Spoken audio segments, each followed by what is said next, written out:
Looking over my order, I am going to need to obtain a urine specimen from an inner dwelling catheter, and our patient recently was relocated, which is why it's not in the same room. She will have to go back to that, which is why we get rid of the catheter in that room.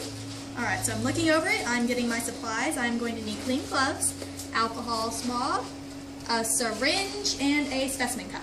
Okay? So I'm knocking on the door. Let me in, okay. Closing the door. I'm going to put all my supplies down on here. Provide privacy. Wash my hands. Hi, my name's Sarah. I'm a student ranger. I'm a student nurse from Ranger. I'm just going to get some of your urine. We're just going to look at it and analyze it, make sure everything's doing okay. Is that alright with you? Alright, may I have a name and a date of birth? Okay. Now, you need to make sure that the tubing itself has been clamped for 15 to 30 minutes to allow urine to actually build up to where you can get a specimen. You would never get urine, well, the only time you would ever get urine from the actual bag is immediately inserting the catheter. Alright, so I'm going to put on my clean gloves. My hands have been washed. Alright, and I'm going to open up the specimen cup, making sure that nothing touches the inside of the cup, because it will mess up the reading. Don't touch the inside of the lid either. We're going to place that down. Okay, going to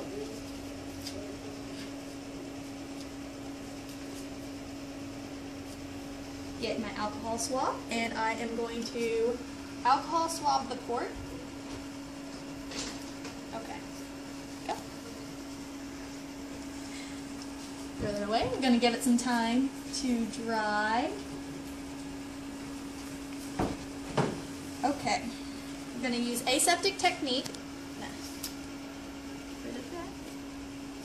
Going to go in with either a blunt needle or a regular needle at a 90 to 45 degree angle. I'm just going to go straight 90.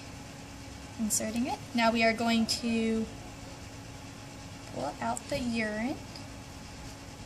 Typically it's no more than 8 milliliters. Okay. I'm just going to get that. That seems like it's okay. Okay. And we're going to automatically insert it into the cup. Be very careful not to touch anything. And alright, now that's done. Now we're going to do safety down on this. We're going to dispose of this in a sharps container. So that is no more. Okay. And we're going to unclamp it, because now we have gotten the urine specimen, so there's no need to have that. It's going to flow normally now. Okay. Okay, and we need to close this, making sure not to touch anything. We're going to apply a label to the cup. We're going to have the patient's ID number, the room number, physician's name, time and date, and the name of the test to be performed. I'm guessing it's going to be a UA.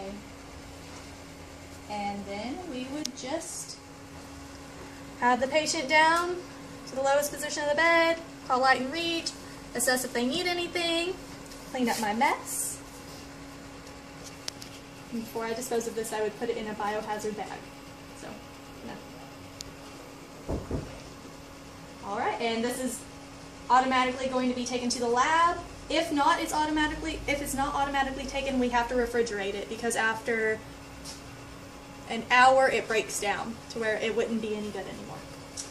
And we are going to document the medical record and the characteristics of the urine, whether there is residue or anything. Dispose of these and wash our hands. And I'm confirming the order, looking over that I have to discontinue an inner dwelling catheter.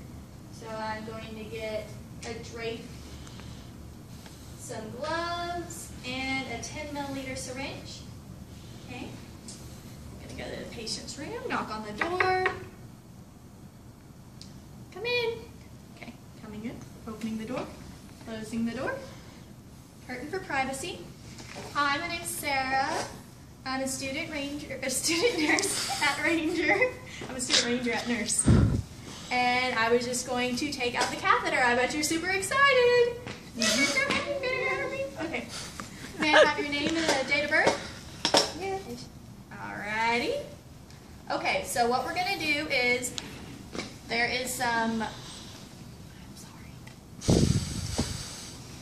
We are just going to take a few minutes and get this sucker out of you.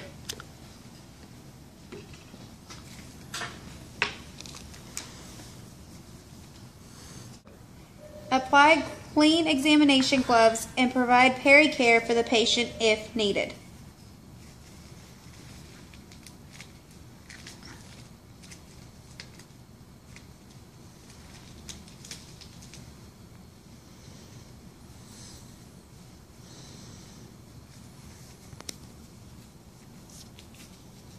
Okay. And her peri area is just fine, so we're not going to clean that. Empty and measure the urine in the drainage bag. Okay. Okay. Emptied. Measured, that is 100 milliliters. Place the patient in the supine position and place a towel or disposable blue pad between the patient's legs underneath the perineum. I'm just going to place this underneath you. Okay, tell me if it gets uncomfortable at all. I apologize. Raise that leg.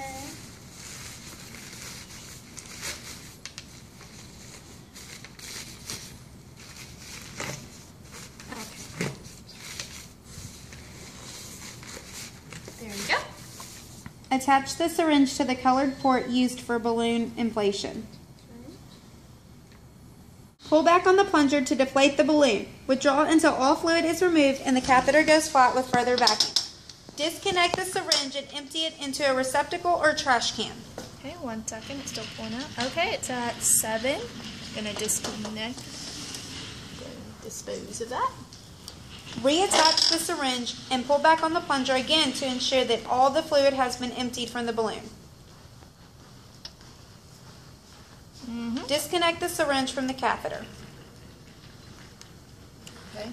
Ask the patient to take a deep breath. As the patient exhales, gently give the catheter a slight twist in case it is adhered to the urethra, and carefully but quickly withdraw the catheter and allow it to rest on the towel or blue pad. Remove the disposable blue pad with the catheter wrapped inside and dispose of it along with the empty drainage bag directly into the biohazard bag in the trash.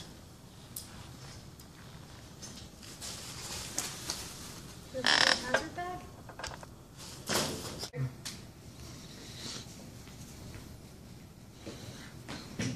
Explain to the patient that the catheter is now discontinued and that he or she should call for assistance when the urge to void is felt.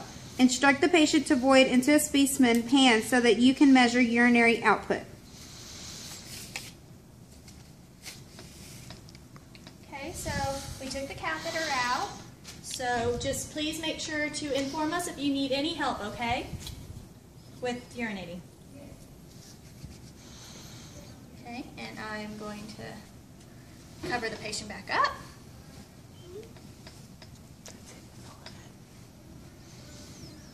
Okay, and lower the bed, which is already lowered. Okay, call light in reach, personal items in reach. Can I get you anything else? Huh? Okay. Gonna document. Document the procedure appropriately, noting the time the catheter was removed.